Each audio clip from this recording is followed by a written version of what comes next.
নমস্কার বন্ধুরা, বাংলা বার্তায় আপনাদের স্বাগত। ইতিমধ্যে আমরা জানি যে এসএসসির 26,000 চাকরি বাতিল মামলা এটা সুপ্রিম কোর্টে রয়েছে। কার্যত এই যে 2016 সালের পুরো প্যানেল, এসএসসির পুরো প্যানেলটা বাতিল করে দেয় বা বাতিল ঘোষণা করে হাইকোর্ট। এবং তারপরে আমরা দেখলাম যে এই রায়কে চ্যালেঞ্জ করে রাজ্যের শাসক 24 ঘন্টার মধ্যে সুপ্রিম কোর্টে দ্বারস্থ হলো এবং সেই সময় এই রায়ের ওপর স্থগিতাদেশ দেয় তৎকালীন প্রধান বিচারপতি DY চন্দ্রচূড় এবং সেটা এখনও পর্যন্ত শুনানি চলছে এবং বিভিন্ন সময় আবেদন জমা পড়ছে এই মামলার সাথে এবং ইতিমধ্যেই আবারও 100টা আবেদন জমা পড়ল এই 26,000 চাকরি বাতিল মামলায়। এবং আমরা জানি এই কিছুদিন আগেই এই মামলার শুনানি হলো সুপ্রিম কোর্টে এবং এখনকার প্রধান বিচারপতি সঞ্জীব খান্না এই মামলাটিতে একটা গুরুত্বপূর্ণ মন্তব্য করেছেন।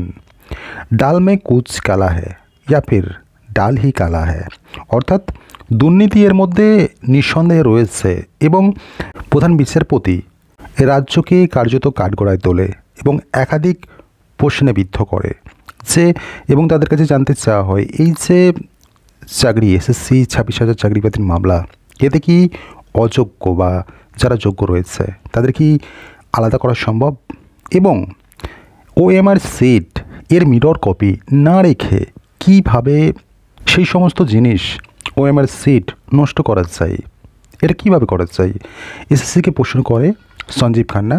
এবং রাজ্য এর পরিপ্রেক্ষিতে জানিয়েছে একটা নির্দিষ্ট নিয়ম আছে, সেই নিয়ম মেনেই তারা OMR সিট নষ্ট করেছে।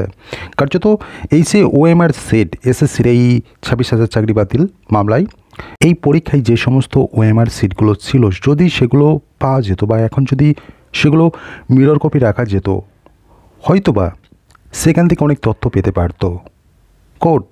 কিন্তু যেহেতু তারা এসএসসি নষ্ট করে ফেলেছে বা নষ্ট করে দিয়েছে সেই সমস্ত OMR সিট এবং মিরর কপি তারা রাখেনি, এটা নিয়েও প্রশ্ন তোলে সঞ্জীব খান্না।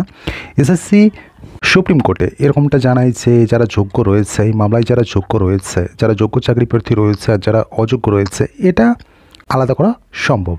এবং একটা জিনিস তো নিশ্চিত হয়ে গিয়েছে, যারা অযোগ্য তারা রেহাই পাবে না, অর্থাৎ তাদের চাকরি তো নিঃসন্দেহে যাচ্ছে, এটা তো কনফার্ম করে দিয়েছেন বিচারপতি সঞ্জীব খান্না এবং তার বেশ কিছু তাৎপর্যপূর্ণ মন্তব্যের মাধ্যমে।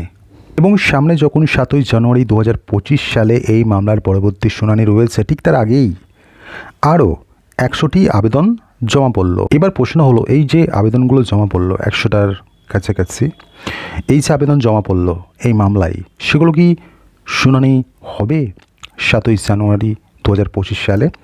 তো মনে হয় না শোনা হবে, কারণ মূল মামলার সাথে জড়িত বিষয়গুলোতেই এখন শুনানি হচ্ছে এবং হতেও পারে শুনানি এ সম্পর্কে নিশ্চিত রূপে কিছু বলা যায় না।